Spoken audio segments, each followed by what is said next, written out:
Well, here we are again, all ready for a story, I suppose, and I hope you had a nice time at the surprise party. Let me see now. What shall I tell you about?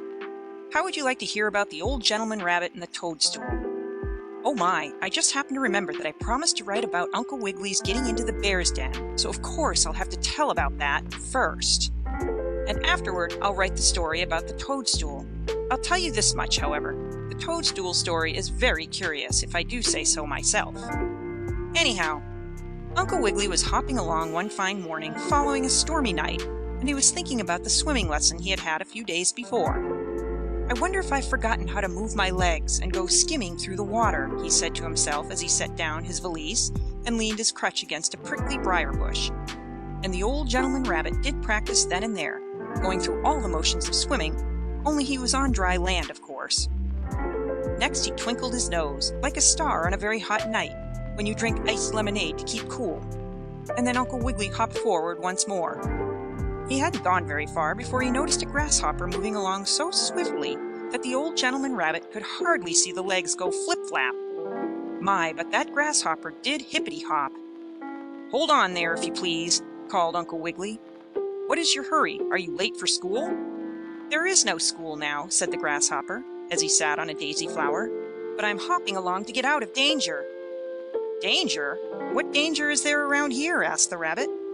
"Do you see a fox or anything like that?" "No, but don't you hear that dreadful noise?" asked the grasshopper. "Listen, and you will hear it. It scared me so that I went away as fast as I could." So Uncle Wiggily listened, and sure enough he heard, away off in the woods, a voice shouting, "Help! Help! Help! Oh, won't someone please help me, or I'll be killed!" "There, did you hear it?" asked the grasshopper, as he shivered and got ready to flit away again. "He said he was going to kill us." "Oh, no, nonsense!" exclaimed Uncle Wiggily. "That is some poor animal caught in a trap, and he's afraid of being killed himself. I'm going to see who it is. Perhaps it's a friend of mine." "Oh, no, don't you go!" begged the grasshopper, "for it might be the alligator with the skillery-scalery-railery tail." "Oh, preposterous!" cried Uncle Wiggily, who sometimes used big words when he was excited. "I'm not afraid. I'm going to help whoever it is, and perhaps in that way I may find my fortune." So the grasshopper, who was very much frightened, flew on, and the rabbit hopped toward where he could hear the voice still calling for help. And whom do you suppose it was? Why, the second cousin to Grandfather Prickly Porcupine was caught fast in a trap, and he was calling for help as loudly as he could call. "Oh, I'm so glad you came along," said the porcupine to Uncle Wiggily. "Please help me to get my leg out of this trap." "Of course I will," said the rabbit, and with his crutch he pried open the trap, and set free the nice little second cousin to Grandfather Prickly Porcupine. "Oh, how thankful I am to you," said the porcupine as he limped away. "If ever I can do you a favor, I will." And would you believe it? The time was soon to come when that porcupine was to save Uncle Wiggily's life.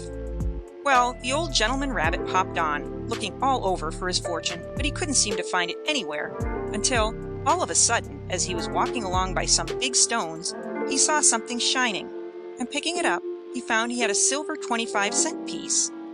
"Oh, my goodness me sakes alive, and a piece of cherry pie!" cried the rabbit. "I've found part of my fortune. I'll have good luck now, and perhaps I can find more." So the rabbit looked all about in among the stones for other money, but he didn't find any, and pretty soon he came to a place where there was a hole down in between the big rocks.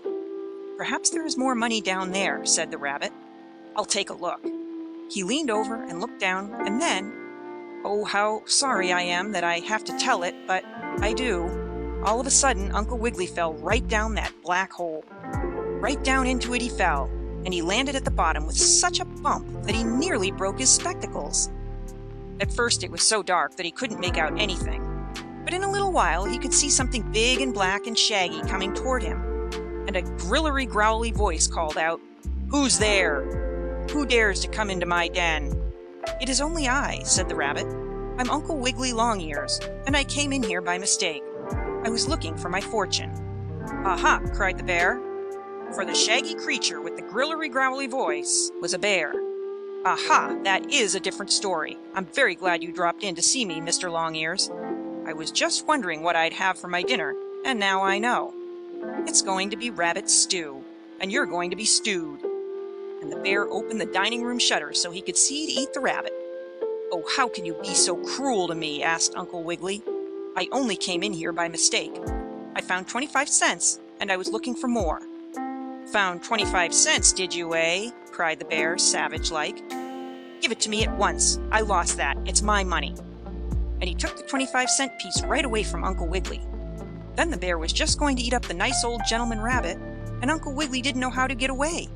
And he was feeling most dreadful when, all of a sudden, a voice sharply cried, "Here, you let my friend Uncle Wiggily alone!" And then someone scrambled down through the top hole of the bear's den. "Who are you?" asked the shaggy creature with the grillery growly voice, and the bear gnashed his teeth. "I'm the second cousin to Grandfather Prickly Porcupine," was the answer, "and I'm going to save my rabbit friend." And with that, the porcupine took out a whole handful of his stickery-ickery quills like toothpicks, and he stuck them right into the soft and tender nose of that bad bear. And the stickery-ickery quills so tickled the bear and hurt him that he nearly sneezed his head off, and tears came into his eyes. "Now's our time. Come on, let's get away from here," cried the porcupine to the rabbit. And up out of the bear's den they scrambled, and got safely away before the bear had finished his sneezing.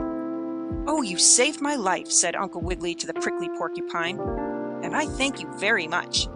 Then they traveled on together, and they had an adventure the next day.